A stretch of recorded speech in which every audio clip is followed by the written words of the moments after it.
Yes. It's like, what is your name and what year were you born and where?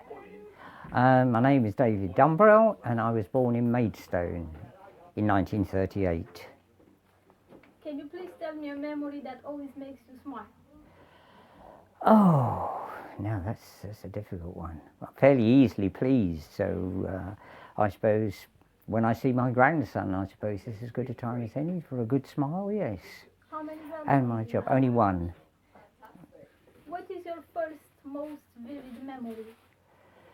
I suppose we lived in Bedford during the war, or towards the end of the war, and was seeing the big barrage balloons and the flying bombs go over. That was my first, I suppose, vivid memories, yes. Oh. What was the best gift you remember receiving as a child? Oh, a train set, I think, yes, a train set. What big world events do you remember from the time you were growing up in the war? After the war was the Festival of Britain. Going to that, actually, a great exhibition in London. Very good, very good. Yes, remember that well. Still remember it today.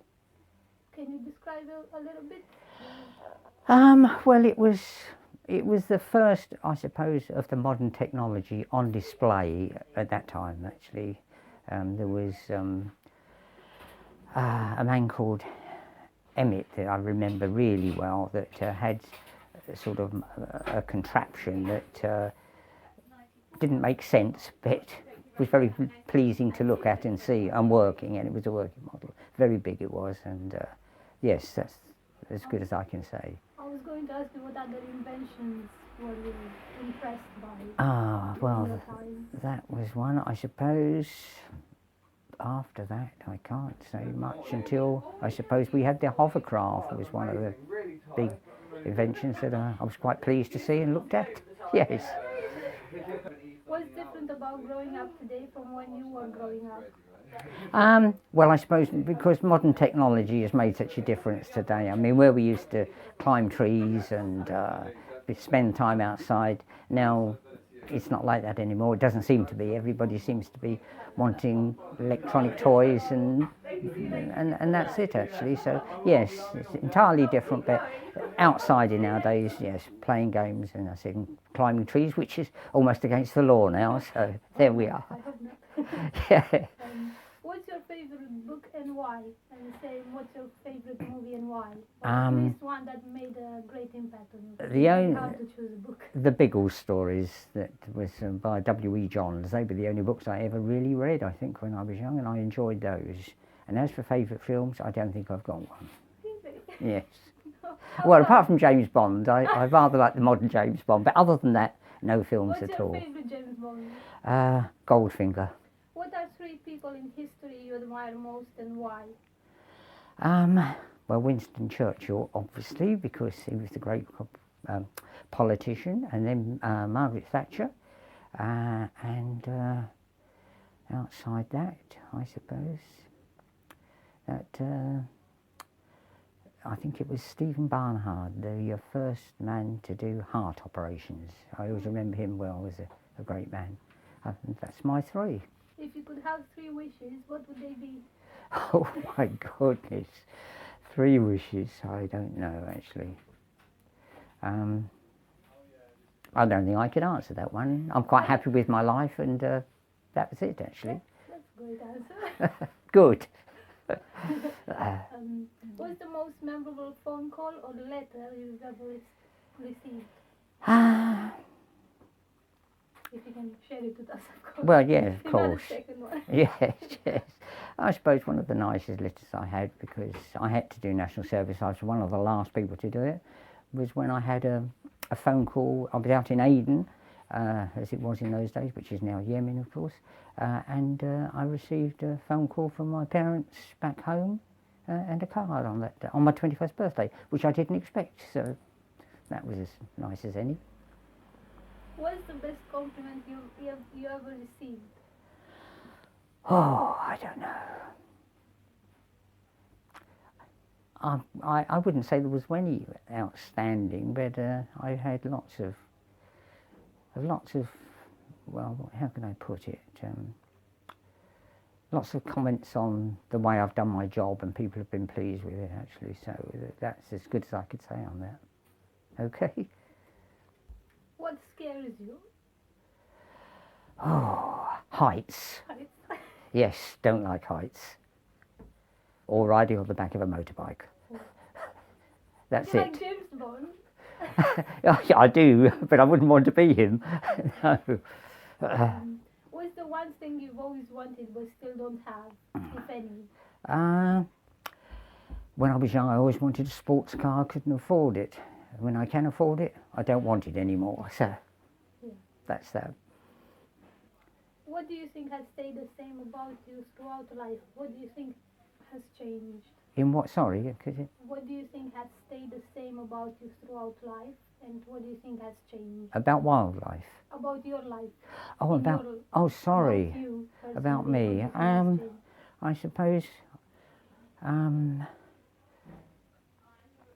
I suppose I'm more easygoing now. As I've got older, I've got more easygoing, actually. And I very rarely lose my temper now. That's the most important thing, I think. Yes, I used to get quite cross when I was young, but I don't anymore. We've talked about this a little bit, but just a bit more. What do you think, is the present better or worse than when you were younger? What, the general world, you mean? The present, the present times. Do you the think present it's times. better now, or it was better when you were younger? Well, I think it's probably with getting older, we look back on things, and I think we always think when we're younger things were better. But it depends, I think, on the times you were born in. It depends. That's how you feel about things. The youngsters born today don't know what we were born into. So we obviously, yes, I think times were better when we were younger. But I'm sure that's the way of the world. Yes. Is there anything you wish you'd done differently?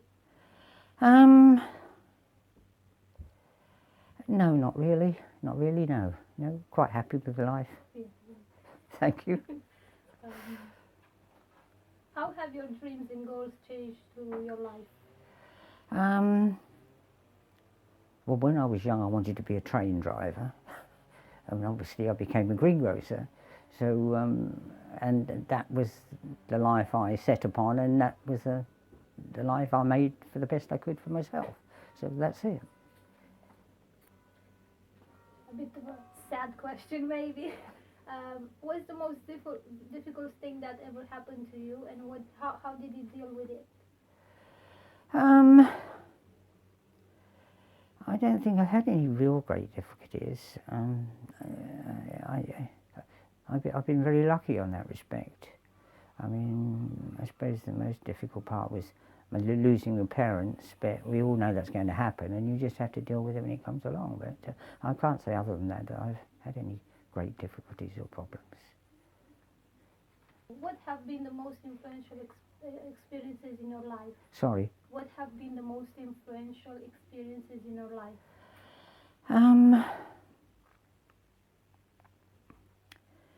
I suppose getting married and having children, really, yes. That's about the best I can answer to that one. Describe a person or situation from your childhood that had a profound effect on the way you look at life. Oh, I don't think I could answer that one, because I don't think there's nobody that I could say that had a profound effect on my life, other than probably my father.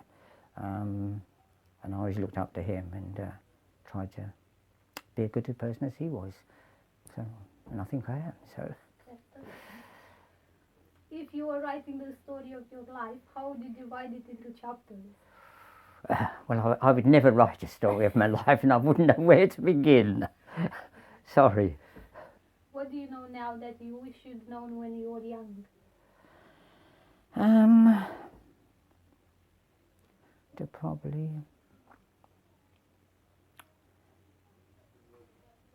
But then, that's a difficult one. I mean, you could always look back on things and think if you'd have done this. I mean, when I was young, we went through a period when property was very cheap.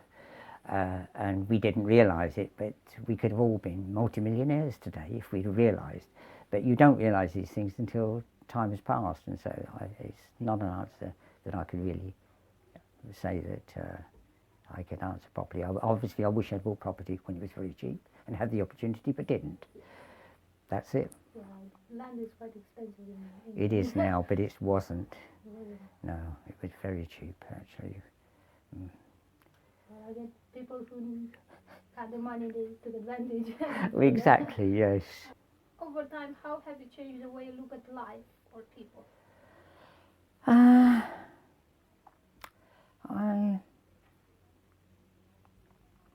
don't know. I mean, I've always quite liked people. I've always got on with people, actually, and I still do that today, so I don't think that's changed at all. What have you thrown away in your life that you wish you hadn't? What have you held on to that's important, and why is it important? What junk have you held on to, and why? Well, like I've got a shed full of junk, actually. I never throw anything away, and my wife keeps, if she gets the opportunity, throws it away when I'm not around, but I never throw anything away. That's what my partner does. Does he? Me, with my stuff. Yeah. He always tells me to throw stuff away because we don't really need it. But, Yeah, but you never know, do you? Yeah. You never know when you might need it. Yeah, exactly. Yes. Do you have a philosophy of life? What's your best piece of advice for living? If a young person came to you asking what's the most important thing for living a good life, what would you say? How do you define a good life or a successful life? You've touched on this a little bit. Yes. Well, I think you've got to be, particularly be honest with people, and always treat others as you would like to be treated yourself. And if you do that, then I don't think you'll go far wrong. Hopefully. If you had the power to solve one and only one problem in the world, what would it be and why? But I'd like to see all nations and all religions get on with one another without fighting like we have to, actually. I'll never understand that, but that's what I'd like to see change. But I don't think we ever will. What do you see as your place or purpose in life? How did you come to that conclusion? Well, I suppose try to be a good countryman for our country, and just probably can't do a lot, but just do your best through life, actually, and hopefully follow the right path. Other than that, no answer. Yeah, the little things, yes. We can do little, it still doesn't matter, it's not important. It can be a small thing, we might make a great impact on someone. Well, that's it. You never know. You never know, no. You never know No, you don't, actually. Whose life you change. Exactly. What would you like your grandchildren, and if you have any, and children, you said you have one, yes, to remember about you? Well, I don't know. Well... Like, if you could write a message to each of your children and grandchildren and put it in a time capsule for them to read 20 years from now, what would you write to each? I've never thought of anything like that, actually. I mean, my grandson's very young now, but I just hope that he would have a good and happy life, and he would look upon us myself and his grandmother with some respect and kindness. So there we are. Are you happy? Yes, I am. Yes. Thank you so much for answering my question. No, that's all right. It wasn't as bad as I thought it was going to be. You were quite shy, weren't you? Like, oh my yes. God, what are you going to ask? I was. Let me have a look at I don't like doing interviews at all, okay. actually. Well, So, this anyway, was right. Good. Yeah. Thank you. Okay. I have a few more because I've asked the one that I highlighted. I thought are most important. Yes. So I'll just have a look. What's the highest honor or award you've ever received? Well, I never went to university or anything like that.